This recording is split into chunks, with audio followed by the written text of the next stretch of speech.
Welcome to NRK narrates. దేవుని పరిశుద్ధమైన ప్రశస్తమైన నామానికి స్తుతులు స్తోత్రాలు. మీ అందరికీ నా వందనాలు తెలియజేస్తున్నాను. సిలువను గూర్చిన వార్త నశించిపోయే వారికి వెరితనంగా ఉంటుంది, కానీ రక్షించబడిన మనకు మాత్రం అది దేవుని యొక్క శక్తి అయి ఉంటుంది. సిలువను గురించి ధ్యానించటం, సిలువను గురించి మాట్లాడుకోవడం, సిలువను గురించి పాడడం, సిలువను గురించి ప్రకటించటం, సిలువను కలిగి ఉండటం అనేది దేవుని శక్తి మనలో ఉంచటానికి, ఉండబడటానికి అది కారణమవుతుంది. క్రైస్తవులంగా మనకు సిలువ లేకపోతే మనం లేవు. క్రైస్తవునికి సెంటర్ పాయింట్ ఏంటంటే సిలువ, క్రాస్. ఆ సిలువ లేకపోతే పాప క్షమాపణ లేదు, ఆ సిలువ లేకపోతే పాప విమోచన లేదు, ఆ సిలువ లేకపోతే శాపము మన నుంచి వీడిపోదు, ఆ సిలువ లేకపోతే లోకము మీద మనకు జయం లేదు, ఆ సిలువ లేకపోతే అపవాది మీద మనకు విజయం లేదు. సిలువ మన పాపాలను హరించి వేసింది, మన శాపాలను కొట్టివేసింది. లోకం పైన, అలాగే మన శరీరం పైన, అలాగే అపవాది పైన విజయం సాధించేలా సిలువ మనకు తోడై ఉంది. ఆ సిలువ రక్తమే మనకు శక్తినిస్తుంది. ఆ రక్తమే మనల్ని పవిత్రులనుగా చేసి నిర్దోషులుగా నిలవబెట్టి పరిశుద్ధ జనాంగంగా ఆయన సొత్తైన ప్రజలనుగా మనల్ని నిలవబెట్టింది. అటువంటి సిలువను గురించి మాట్లాడుకోవడం, అటువంటి సిలువను గురించి ధ్యానించడం, ఆ సిలువ విలువను తెలుసుకోవడం ప్రతి క్రైస్తవుని, ప్రతి విశ్వాసి బాధ్యత. నాకు తెలుసులే అనుకోవద్దు. ఒకవేళ ఈ లెంట్ డేస్లో ఒకవేళ ఉపవాసం ఉంటే, లేదా ఉపవాసం లేకపోయినా సిలువను గురించి ధ్యానించడం, ఆ సిలువ యొక్క విలువను తెలుసుకోవడం అనేది మన ఆధ్యాత్మిక జీవితానికి మరింత బలమిచ్చి ఊపునిస్తుంది. ఈరోజు సిలువను విలువను తెలుసుకునే ఒక చిన్న కార్యక్రమం, ఒక చిన్న వీడియో, చిన్న క్లిప్ మీకు ముందు ఉంచుతాను.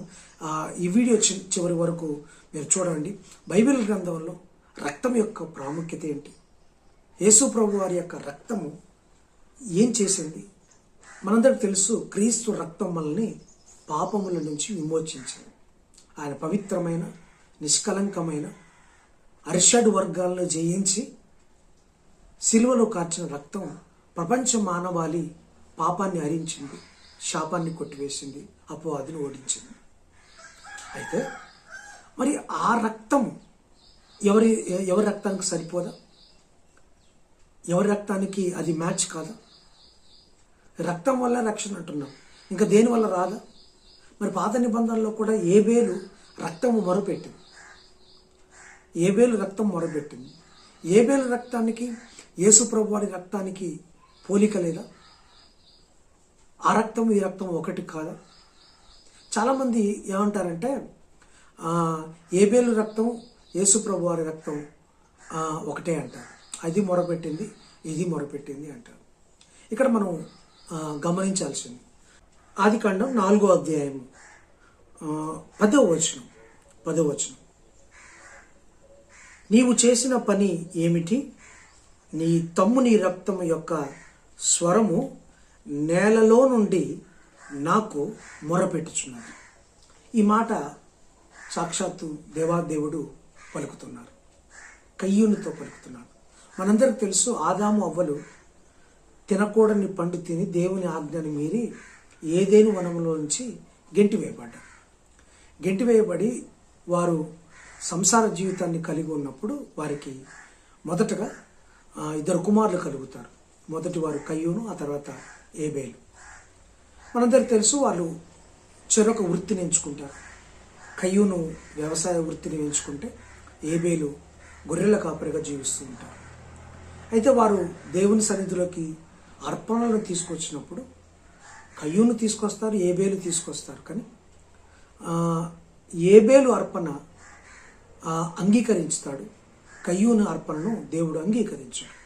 అయితే కయ్యూను ఏం తక్కువ తీసుకురాలేదు, కానీ ఆత్మతో, అంటే మంచి ఆత్మతోటి, సత్క్రియతోటి తీసుకురాలేదు. ఏదో తీసుకురావాలి కాబట్టి ఆచారబద్ధంగా తీసుకొచ్చాడు. కానీ ఏబేలు మాత్రం ఇష్టపూర్వకంగా, ఆత్మీయతతో, చక్కటి హృదయముతో దేవుని సన్నిధిలోకి వచ్చి తన కానుకను తీసుకొచ్చారు, తన అర్పణ తీసుకొచ్చారు. దాన్ని అంగీకరించారు.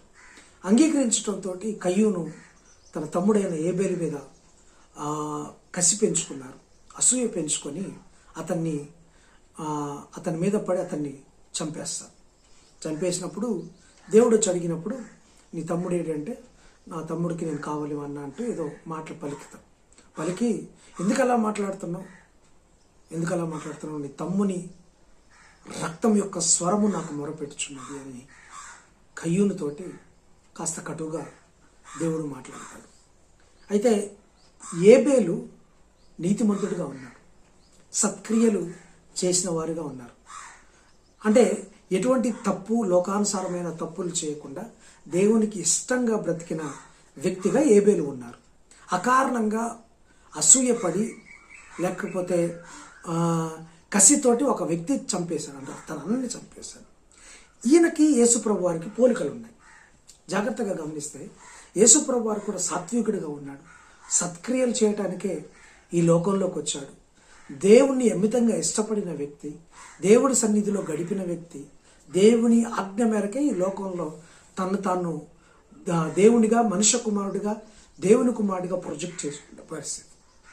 అయితే అతను చేసిన మంచి క్రియలను ఓర్వలేక తన స్వజనంను యూదులే కసితోటి అసూయతోటి యేసు ప్రభువారిని చంపేశారు. సిలువేడని కేకలు వేసి అతన్ని సిలువ మరణానికి అప్పగించే ప్రయత్నం చేశారు. ఇప్పుడు ఆ రక్తము ఏమని మొరపెడుతుంది? తండ్రి, వీరేం చేయించున్నారో వీరు ఎరుగరు గనక వీరిని క్షమించు అని సిలువలో పలికిన 7 మాటలు మనకు కనబడుతుంది. అంటే ఎవరైతే తప్పు చేశారో, ఎవరైతే పాపం చేశారో, ఎవరైతే తన పట్ల అన్యాయం చేశారో వారిని కూడా క్షమించే మనసు యేసు ప్రభువు. అయితే ఈ ఇన్సిడెంట్కి, ఏబేలు ఇన్సిడెంట్కి చాలామంది పోలిక చేసి ఏబేలు కూడా నీతిమంతుడే కదా, ఏబేలు రక్తం కూడా పాపక్షమాపణకు ఉపయోగపడుతుంది కదా అంటారు. అది కాదు, పాపక్షమాపణకు ఏబేలు రక్తం ఉపయోగపడదు. ఏబేలు నీతిమంతుడు, అందులో అనుమానం లేదు. ఏబేలు సత్క్రియలు చేసినవాడు, దేవుడే అతనికి సాక్ష్యం ఇచ్చాడు. ఏబేలు నీతి న్యాయములతో నడుచుకున్నవాడు, ఆయన బట్టి అర్థమవుతుంటుంది. అయితే అంత మాత్రాన మిగతా వారి పాపాన్ని పరిహరింపజేసే రక్తంగా ఇది లేదు.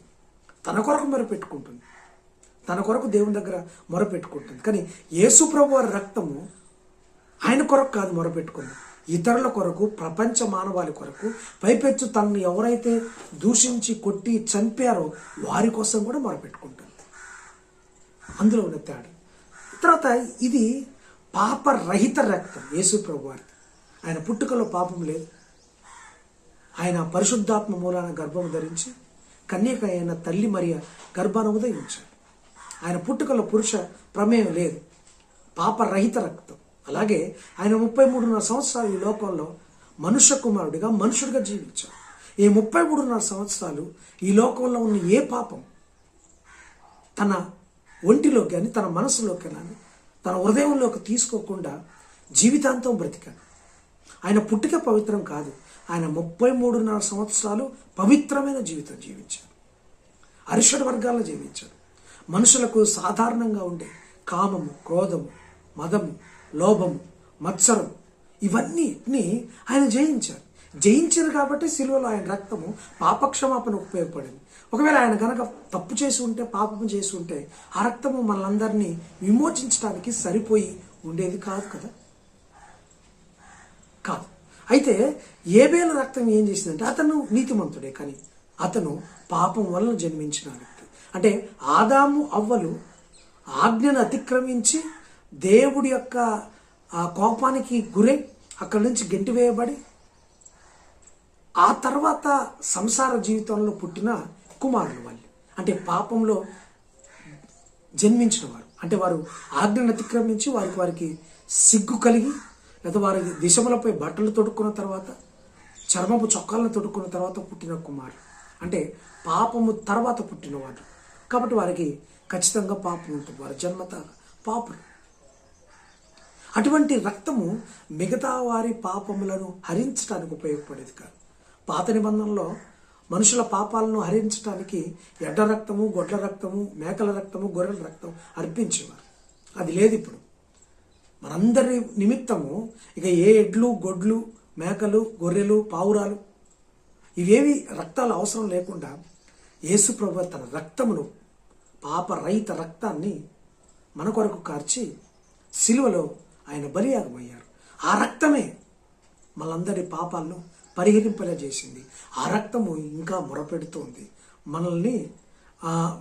ఇంకా ఎవరైతే ఆ రక్తము కిందికి రాలేదో, రక్తంలో కడగబడలేదో వారి గురించి మొరపెడుతుంది.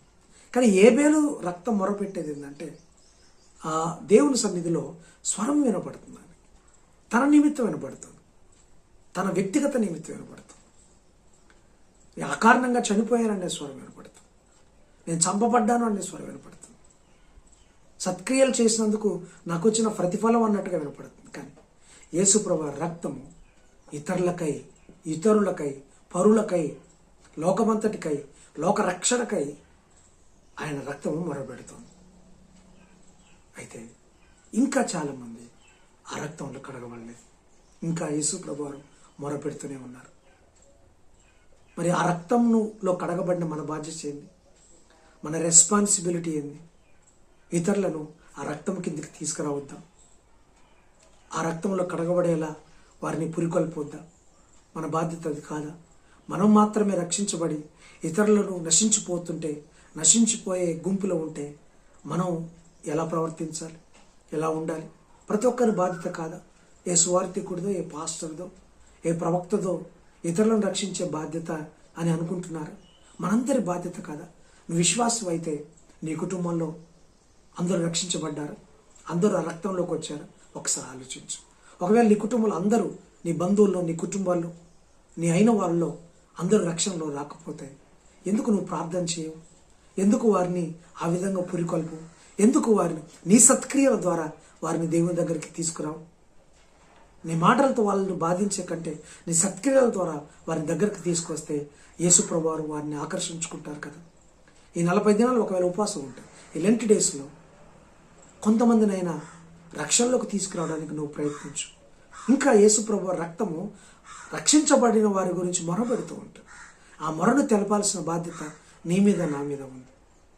నీ మీద, నా మీద ఉంది. ఇంకా ఎందుకు?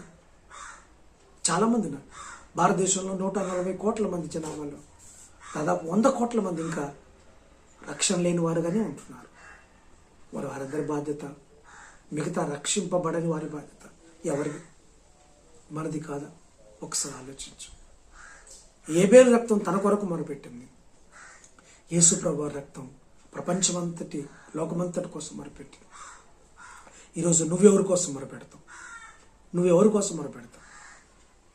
నీ కోరికలు తీర్చుకోవడానికి, నీ యొక్క స్వస్థతలు పొందుకోవడానికి, నీ యొక్క ఆశీర్వాదాలు పొందుకోవడానికి మొరపెడుతున్నావా? ఇతరుల రక్షణార్థమై మొరపెడుతున్నావా?